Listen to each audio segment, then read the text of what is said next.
Стоимость жизни вот в этом районе Шам-Швейпо 1000 американских долларов в месяц. Давайте будем пробовать разные национальности и делать рейтинги, кто как моет машину. Мы приехали к Реймонду ремонтировать мою Audi. Это китайский автомобиль Joylong. Офигеть! Какие цилиндры не работают. И когда механика так переглядывается, такие, по-моему, 6-й, 8-й.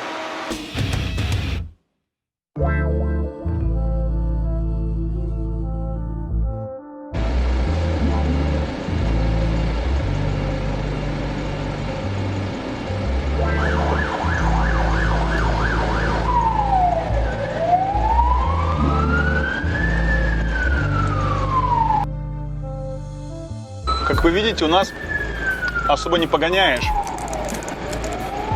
В городе протесты. Прошел коронавирус, люди поняли, что больше бояться нечего. И у нас начались протесты массовые, жесткие. И вот видите, даже по городу приходится ездить очень медленно.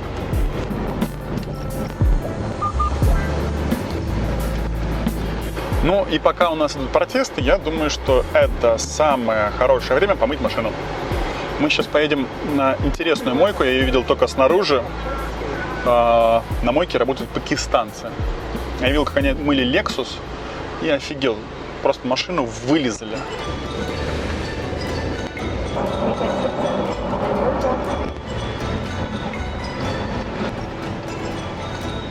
Мы сейчас едем по району Шам-Швейпо. Ищем этих пакистанцев, которые помоют мне машину. Район Шам-Швейпо – это очень густонаселенный район. Здесь дешевая недвижимость, здесь расположены дома, которые сдаются покоечно, ну, то есть не покомнатно, а покоечно. Поэтому народу здесь очень много. И здесь живут люди, которым, ну, как правило, по каким-то разным причинам, да, приходится экономить. Вот. В этом районе расположены самые дешевые публичные дома. Кто-то меня спрашивал, почем и как в Гонконге с проститутками. В Гонконге проституция легальна. Проститутки платят налоги, и государство их защищает. У меня есть видео на другом канале Стивен Мостовий, и там прям есть цены, места, явки, пароли, что сколько стоит. О, мы, кстати, по-моему, мы подъехали к этой мойке.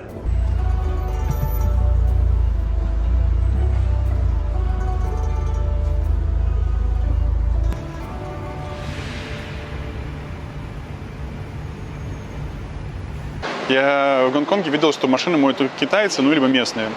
Ну, смотрю, пакистанцы. Думаю, нужно попробовать. Давайте будем пробовать разные национальности и делать рейтинги, кто как моет машину. Я знаю, что я лучший мойщик машины. Где-то, наверное, в 6-7 классе я устроил с друзьями во дворе мойку машин.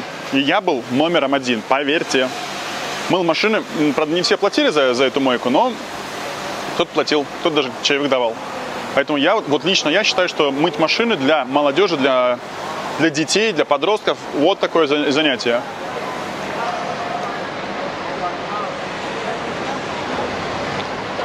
У меня Интегра стоит грязная, вообще ужасно грязная. Мне уже стыдно мимо нее ходить, потому что она прям застрана листочками и кошмар. Вопрос к вам, уважаемые мои подписчики. Кто из вас моет машину сам, а кто отвозит на мойки? Напишите в комментариях. Мне просто интересно. Заморачиваться мне, глядя на вас, покупать шланг и везти его от дома, чтобы самому мыть машину, или не париться, а быть как все, или аргументированно. Ну, короче, напишите, что думаете. Мойка здесь стоит от 120 до 180 гонконгских долларов. Обычно я приезжаю и пользуюсь мойкой рядом с офисом, потому что там получается бесплатная парковка на 3-4 часа. И это получается, ну, примерно столько же, сколько стоит парковка в том же здании, где находится мой офис. Мне кажется, у меня денег не хватит, нужно сходить, снять денег. Пойдем снимем денег и прогуляемся. Ребят, многие из вас спрашивали в комментариях, сколько стоит жизнь в Гонконге. Давайте немножко расскажу об этом. Аренда недвижимости в Гонконге это прям отдельная история и, наверное, тема для отдельного выпуска. Но если говорить так вот вкратце, то верхний предел это где-то 60-70 тысяч американских долларов в месяц. Нижний предел вот в этом районе, по которому мы сейчас идем, это примерно 200 американских долларов в месяц за койко-место.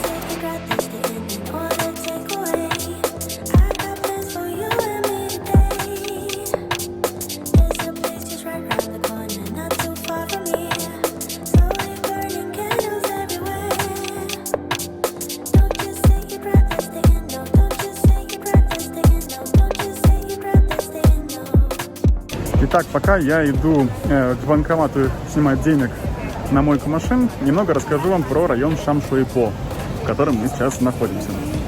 Это очень густо населенный район. Здесь живут люди, которым важно находиться в центре города, но которые не готовы или не могут платить много. В этом районе очень много рынков. Вот такое ощущение, что здесь вот прям рынок на рынке и еще один рынок рядом. Здесь можно купить вот буквально все, что угодно, начиная от какой-то уличной дребедени и заканчивая рынка электроники и компьютерных игр. А еще этот район славится тем, что здесь живут практически все национальности. То есть от этнических китайцев, гонконгцев, пакистанцев, индусов, тайцев, вьетнамцев, заканчивая там выходцами из Африки и Южной Америки.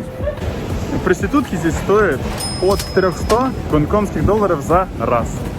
Ну и там в зависимости от красоты, молодости и так далее доходит до 500-600 гонконгских долларов за раз.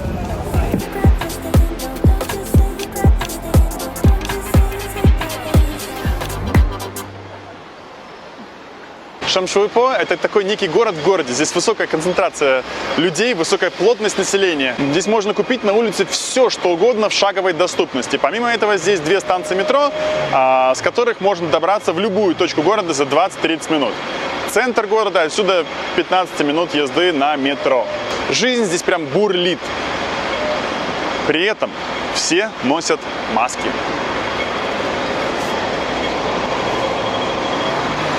Итак, стоимость жизни вот в этом районе Шам Шуэй По это примерно 1000 американских долларов в месяц.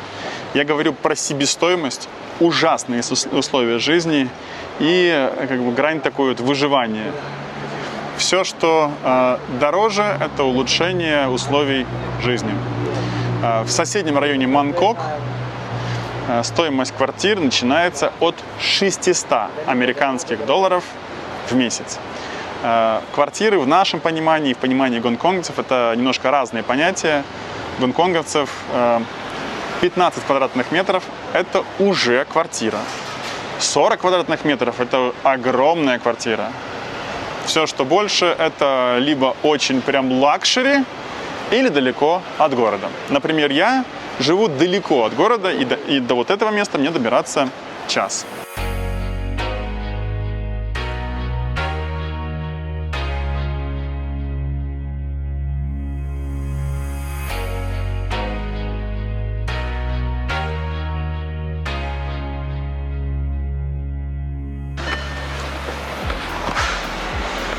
Мы приехали к Реймонду ремонтировать мою Audi. На самом деле это плановый ремонт.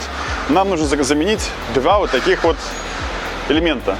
Реймонд говорит, что это инжекторы, кто-то говорит, что это форсунки. Я не знаю, что правильно, но по-английски называется injectors. А еще у меня не работает фара, и я езжу как одноглазый урод. И раздражаю всех законопослушных гонконговцев. Ребят, эта Audi всегда очень горячая. Подкапотное пространство прям оно, то есть его горячо трогать. Вот сейчас вот крышка, да, капота, она прям, не знаю, больше 40 градусов точно. И машина прогревается, не знаю, буквально за 5-10 минут.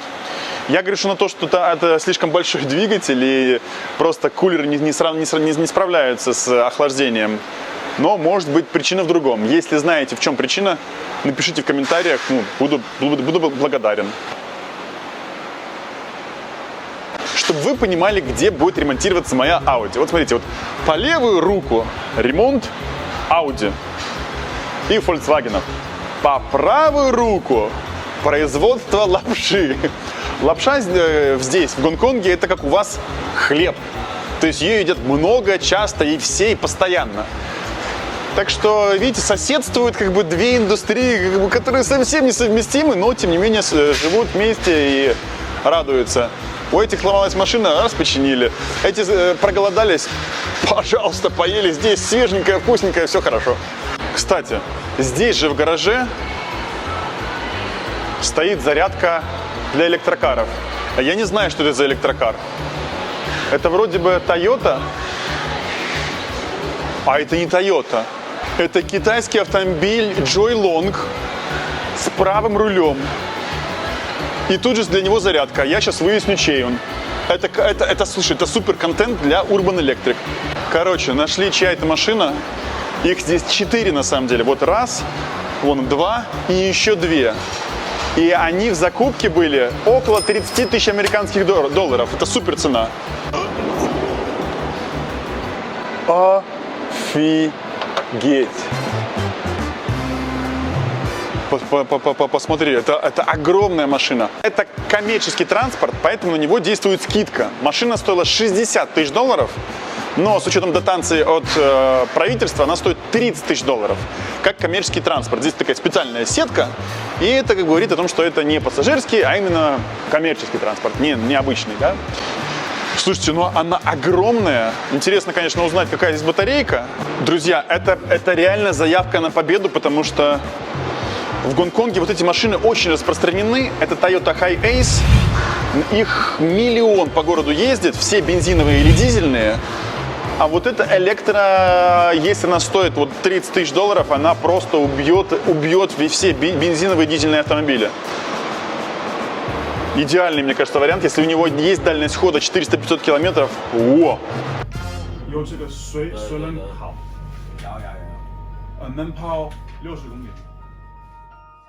Короче, делюсь ощущениями, опытом с хозяином этих электрокаров. Рассказываю о том, что мой Nissan ENV200 до того, как поменяли батарею по гарантии, проезжал всего лишь 60 километров.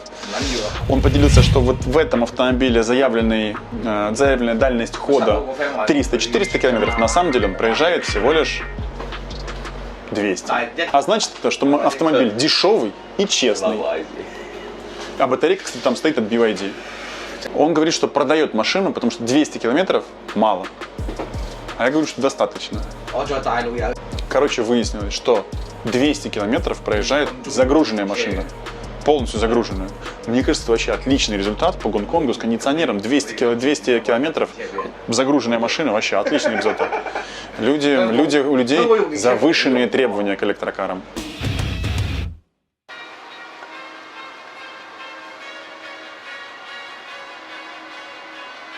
大陆的东西有点不一样的了，是吧？哎，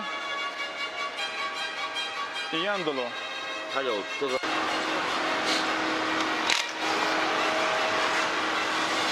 Это вот туда вот вставляется и работает. И тогда все будет хорошо, и моя машина опять поедет. Очень круто и быстро.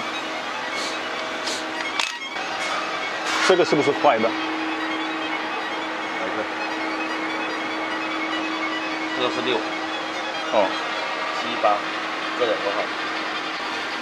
Ребята, вот у меня такое лицо, наверное, у вас, у любого такое лицо, когда узнаешь у механика, а какой цилиндр не работает, какие цилиндры не работают. И когда два механика так переглядываются, такие, по-моему, 6-й, 8-й.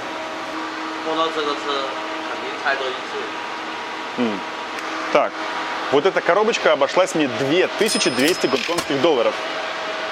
Вот точно такая же коробочка, но не Volkswagen Audi, а Hitachi. Стоит 1200 гонконгских долларов. Пацаны сказали, что Hitachi не Audi, в RS6 ставить ни в коем случае нельзя, не справиться с нагрузкой.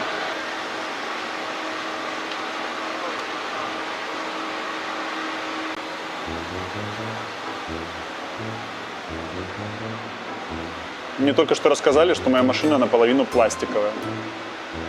Капот и крылья не алюминиевые, а пластиковые.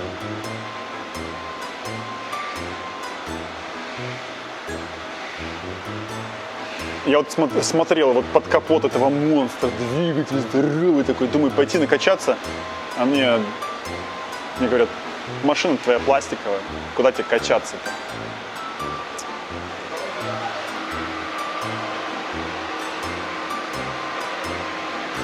Работа займет еще 3 часа. Я хочу дождаться Реймонда, чтобы он подключился к компьютеру, снял все ошибки и разобрался, что с моей фарой. Что я думаю, я уже купил 2 лампочки, а когда у меня перестали работать диоды, мне чуть кажется, что это не проблема с самими лампочками, а проблема просто с электроникой.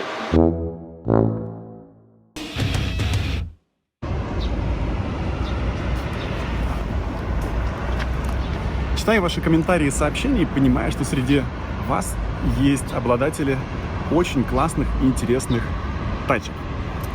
Ребят, пишите истории, делайте фотографии и видео, присылайте мне, и мы вместе сделаем классные выпуски про ваши тачки. Для этого нужна сама машина и обычный телефон.